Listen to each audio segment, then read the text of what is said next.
देख रहे हैं नेटवर्क 33 राजकुमार के साथ। नेटवर्क 33 में आज की कहानी हमारे साथ शेयर की है शुभम जी ने, जो कि कलियागंज वेस्ट बंगाल से हैं। तो सबसे पहले शुभम जी, आपका बहुत बहुत धन्यवाद अपनी कहानी हमारे साथ शेयर करने के लिए। दोस्तों, अगर आपके पास भी ऐसी कोई अनोखी किस्से कहानियां हों तो हमारे साथ जरूर शेयर करें।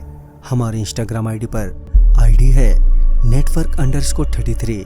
साथ ही और वीडियोस के लिए देखें इन डार्क। तो चलिए बढ़ते हैं आज की कहानी की ओर। शुभम जी बताते हैं कि उस शाम जब मैं होटल पहुंचा तो पहले तो होटल वाले ने मुझे मना करते हुए कहा कि उनके पास अभी फिलहाल तो कोई रूम अवेलेबल नहीं है, मगर मैं अपने काम के चलते इतना थका हुआ था कि मेरी हिम्मत नहीं हो पा रही थी कि मैं कहीं और जाऊं।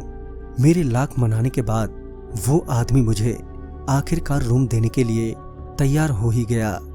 वो मुझे मेरे रूम तक छोड़ने भी आया और जाते हुए बोला कि सर, आप रूम नंबर 106 में मत जाना। इस पर मैं एटीट्यूड वाली फेस बनाकर बोला, मैं क्यों जाऊंगा भला रूम नंबर 106 में। इस पर वो आदमी हंसता हुआ वहां से चला गया। मुझे लगा कि मैंने एटीट्यूड कुछ ज्यादा ही दिखा दिया शायद।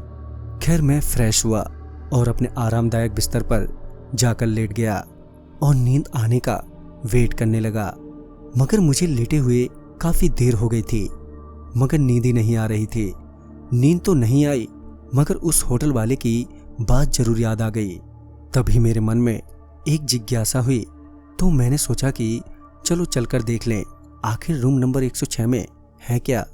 वैसे भी कहते हैं ना, अक्सर हम लोग वही काम करते हैं जो हमसे करने को मना किया जाए। जब मैंने अपने रूम से बाहर निकलने के लिए दरवाजा खोलना चाहा तो पाया कि वो बाहर से लॉक है। इस पर मुझे बड़ा गुस्सा आया उस आदमी पर। साले को थोड़ा तो भरोसा दिखाना चाहिए था। खैर, अब मैं कर भी क्या सकता था सिवाय वापस अपने बिस्तर पर आने के। बिस्तर पर लेटे लेटे काफी रात हो गई थी, मगर नींद तो जैसे कि गायब ही हो गई थी कि तभी मुझे एहसास हुआ कि कोई मेरी डोर पर है। मैं तुरंत ही उठा और डोर के पास पहुंचा, जहां मुझे किसी के होने का एहसास हो रहा था। फिर जब मेरी नजर डोर पर गई तो पाया कि डोर खुला हुआ है।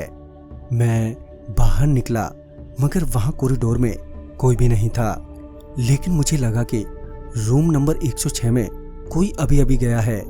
तभी मैं रूम नंबर 106 की ओर बढ़ा, जो कि मेरे रूम के बगल में ही था। मैंने डोर पर जाकर नॉक किया, पर कोई जवाब नहीं आया, मगर ये तो पक्का था कि कोई तो अंदर है। मैंने डोर के की होल से रूम के अंदर देखा तो अंदर सामने एक लड़की थी, जो कि बहुत ही शांत और चुपचाप से बैठी थी। शायद वो रो भी रही थी, कुछ साफ साफ तो पता नहीं चल पा रहा था। फिर मेरी नजर सीलिंग फैन से लटक रहे एक कपड़े पर गई। मैं अभी कपड़े की ओर देख ही रहा था कि वो लड़की देखते ही देखते उस सीलिंग फैन से लटक गई। मैं तो वो सब देखकर एकदम से दंग रह गया कि तभी किसी ने मेरे कंधे पर हाथ रखते हुए बोला, अंदर क्या झांक रहे हो। मेरे तो पहले से ही पसीने छूट रहे थे। जब पीछे पलटकर देखा तो पाया कि वही लड़की मेरे पीछे खड़ी है, जिसने अभी अभी अंदर फांसी लगाई थी। और तो और उसकी आंख एकदम से लाल थी और उसका चेहरा भी। मैं चिल्लाता हुआ वहां से भागा और उस आदमी के पास पहुंचा, जो अभी भी जाग ही रहा था। वो मेरी हालत देखते ही समझ गया कि मेरे साथ क्या हुआ है। पहले तो उसने मुझे शांत कराया और बताया कि दरअसल बहुत पहले एक लड़की 106 में आई थी 2 दिनों के लिए। पहले दिन तो सब ठीक रहा, मगर दूसरे दिन उसके साथ कुछ बुरा हुआ, जिसके चलते वो अपने आप को संभाल नहीं पाई और वो फांसी लगाकर मर गई। तब से उस रूम में रोने और चीखने की आवाजें आती थीं, तो हमने वो रूम बंद कर दिया। मगर रात के वक्त वो रूम लॉक होने के बावजूद भी अपने आप ही खुल जाता है। इसलिए मैं आपको वहां रूम नहीं दे रहा था, मगर आप माने नहीं, इसलिए देना पड़ा। साथ ही मैंने आपकी सुरक्षा के लिए बाहर से भी लॉक कर दिया था, ताकि आप बाहर ना जा पाएं। क्योंकि अभी भी वो आत्मा किसी दूसरे रूम में दाखिल नहीं होती। मगर एक दो बार लोग उस रूम में जरूर चले गए थे, जिसकी वजह से उन्हें काफी मुसीबतों का सामना करना पड़ा। इसलिए हम अपने हर कस्टमर को रूम नंबर 106 के पास रूम देने से पहले ही हिदायत दे देते हैं। मगर रूम नंबर 107 जो कि आपको दिया था, वहां उस आत्मा की गतिविधि कुछ ज्यादा ही है। इसलिए मैंने जानबूझकर दरवाजा बंद कर दिया ताकि आप चाहकर भी बाहर ना निकलें। तो दोस्तों, इस कहानी में बस इतना ही।